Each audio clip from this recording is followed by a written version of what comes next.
When you try your best but you don't succeed. When you get what you want but not what you need. When you Daniel had really been bullied most of his school career. When he hit high school, it exploded. He didn't fit in with a lot of the crowds. He wasn't into sports. He was into hunting and trapping, which not a lot of kids his age are into. So he had a hard time finding kids who had common interests with him. So that made him a target a lot of the time. It started out with words. He was called just horrible names. It progressed to having trash thrown at him. He was punched in the stomach. He was made to lick a bus window. He was jumped from behind walking to the buses. He was ridiculed for the music he listened to. You name it. They looked for any little thing just to make his life miserable. When he was jumped walking to the bus, the boy told him the night before that he was going to do it. He said to him in a text, "Why? I know you don't like me. That's why I don't come near you. I don't have any interactions with you. I respect that. Why can't you respect me? What have I done to you?" His response was, "Because you're a pussy and you need your ass kicked." It makes no sense to me even today. One of the kids that Daniel had a lot of issues with had texted him. I saw the text myself. And it said, "Why don't you take one of your precious guns and do the world a favor, go kill yourself?" He texted that same kid and he said, "You won't have to worry about me anymore. I'm going to go home and kill myself." And he said, and the kid came back with, "Put up or shut up." That day, he told people in lunch, he had told people in his classroom, told a number of people on the bus that he was going to kill himself. Those were his words, "I'm going home and I'm going to kill myself."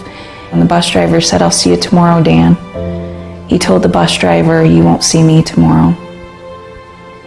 The one person he knew that would do something was the last person he texted and the last person he called, his hunting friend Matt. He knew Matt would try to call us, and he said to Matt, "Please don't call my mom. My mom will take me to the hospital." He was trying to keep Daniel on the phone, get his sister's attention. He was writing her notes and having her call their father, who's a friend of my husband's. And we missed the call. We missed the call. We came out of Michael's basketball game, and my husband Rob said, "I missed a call from Cal. I'll call him when I get home." Next thing happened, literally within a minute of saying that, so our other friend Wally calls. Now, guys don't talk to each other all the time. And Rob runs to the van, and he said, "Daniel's talking suicide." I called my next door neighbor, and I begged her to go over and check on him. And she walked in the door and she yelled, "Daniel," and she thought she heard him say something, and she shouted out, "We love you." And then she heard the shotgun blast.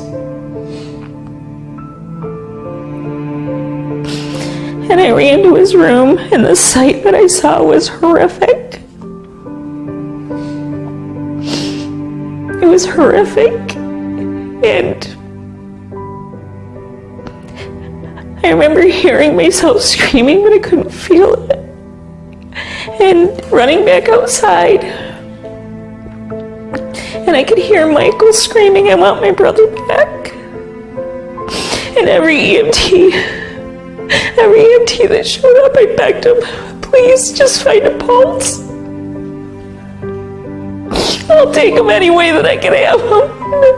There was none. I've played a million scenarios over in my head what I would do if I was there 30 minutes earlier. Knowing what I know now, I would just wrap him in my arms and just beg him and tell him how much he means to so many people. Feel so tired, but you can't sleep. stuck in reverse,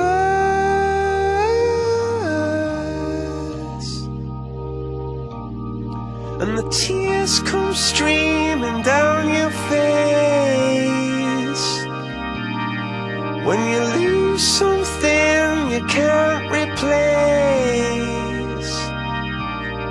when you love someone but it goes to waste.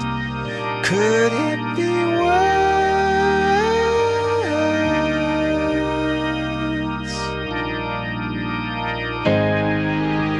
Lights will guide you home, and it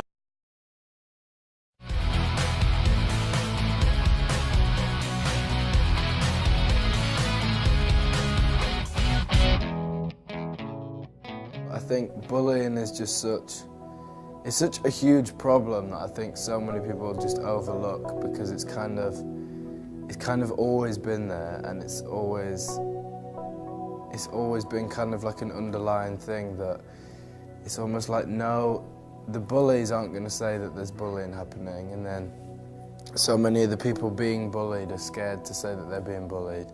And then, like, even in terms of schools, they don't want to say that they have a bullying problem, so that it's all kind of like a cover-up. It's just important that people talk about it, because it is a problem, and you see how it affects so many people, and it affects them a lot worse than others. And we just kind of want people to realise that it still happens so much, and you know, it is a problem, and you have to talk about it and kind of work out a way to fix it.